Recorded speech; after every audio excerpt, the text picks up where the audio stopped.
കിട്ടിയോ? കിട്ടിയിട്ടില്ല. ഏത് അഡ്രസ്സിക്ക് ഡൽഹി അഡ്രസ്സിൽ പോയിച്ചില്ല.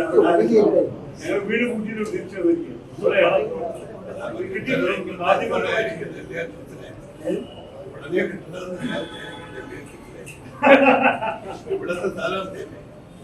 എനിക്ക് ഞാൻ കിട്ടിയിട്ടില്ല. മാധ്യമത്തെ അതിനെ കുറിച്ച് വായിച്ചിട്ടില്ല.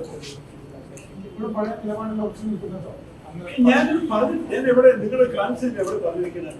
അദ്ദേഹത്തിന്റെ പേരോ അദ്ദേഹത്തിന്റെ പാർട്ടിയുടെ പേരോ അതേപോലെ ചെയ്തത് എവിടെ പറഞ്ഞിരിക്കുന്നത്? ഞാൻ പറഞ്ഞത് കേൾക്കുന്നവർ എല്ലാവരും മൊത്തത്തിൽ കേൾക്കുന്ന ഒരു വാർത്തയാണ്. ഫ്രാൻസിസ് ആൽബർട്ട് കേട്ടിട്ടുണ്ടാവും പിന്നെ നിങ്ങളെന്നെ പറഞ്ഞോട് എന്താണ് യാഥാർത്ഥ്യം? എനിക്ക് ഞാൻ പറഞ്ഞത് ഒറ്റ കാര്യം മാത്രമാണ്. ഈ വിഷയത്തിൽ എല്ലാവരും കേട്ടിട്ടുണ്ട്, പലവരും എന്നോട് പറഞ്ഞിട്ടുണ്ട്. അത് സത്യം തന്നെയാണ്, അതിലൊരു നുണയില്ലേ. ഞാൻ കേട്ടതിനെ കുറിച്ച് ഞാൻ പറഞ്ഞു.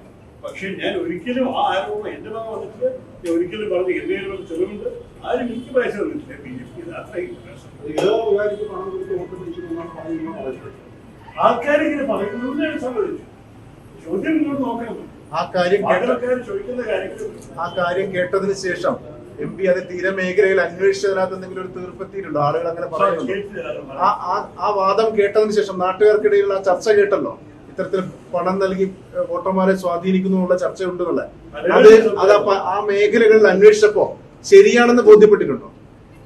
ഒരു സംശയവും എനിക്ക് തോന്നുന്നില്ല. അവർക്ക് സംശയം അവരുടെ അന്വേഷണം. ഞാൻ ആരാ ചെയ്തതെന്ന് ഞാൻ പറഞ്ഞിട്ടില്ല. വേറെ വല്ലവരും അദ്ദേഹത്തിന്റെ പേരോ അദ്ദേഹം ധരിക്കാൻ വേണ്ടി ചെയ്തതും കൂടി എനിക്ക് പറയാൻ തരവില്ല. പക്ഷെ ഇങ്ങനെയൊരു സംഭവം തീരദേശ സംഭവിച്ചു. തീർച്ചയായിട്ടും അപ്രകാരമുള്ള പ്രവണത തീരദേശത്ത് നടന്നുകൊണ്ടിരിക്കുകയാണ്. തുറന്നു പറയുകയാണെങ്കിൽ ഇന്നും എന്നെ വന്ന് സന്ദർശിച്ചിട്ടുണ്ട്, അവരുടെ അഭിപ്രായങ്ങൾ എന്നോട് പങ്കുവച്ചിട്ടുണ്ട്. അതിലും കൂടെ പ്രതിഷേധിച്ചുകൊണ്ട് തന്നെയാണ് ഇന്ന് ഈ തീരുമാനം ഇപ്പോൾ എടുത്തതും ഇന്ന് ഉച്ചയ്ക്ക് ഞാൻ രാജിക്കത്ത് സമർപ്പിച്ചത്. ആരാണ് പണം ഓഫർ ചെയ്യുന്നത്? തീർച്ചയായിട്ടും ഓൾറെഡി പരാതി കൊടുക്കുമല്ലോ, അതിന് വേണ്ടപ്പെട്ട കോൺഗ്രസിന്റെ നേതാക്കളുണ്ട്. സമയവും സന്ദർഭവും അനുസരിച്ച് തീർച്ചയായിട്ടും വേണ്ട നടപടി എടുത്തിരിക്കും.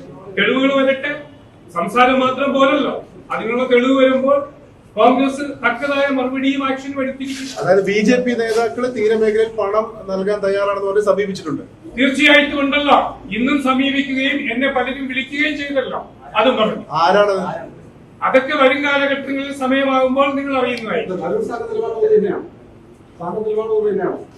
ഞാൻ പറഞ്ഞു അദ്ദേഹം പറഞ്ഞത് അദ്ദേഹം BJP അകത്തെ പ്രവർത്തനത്തിന് വേണ്ടിയിട്ട് അദ്ദേഹത്തിന് പറയാൻ കൂടുതലാണ്. താങ്ക് യു, നന്ദി.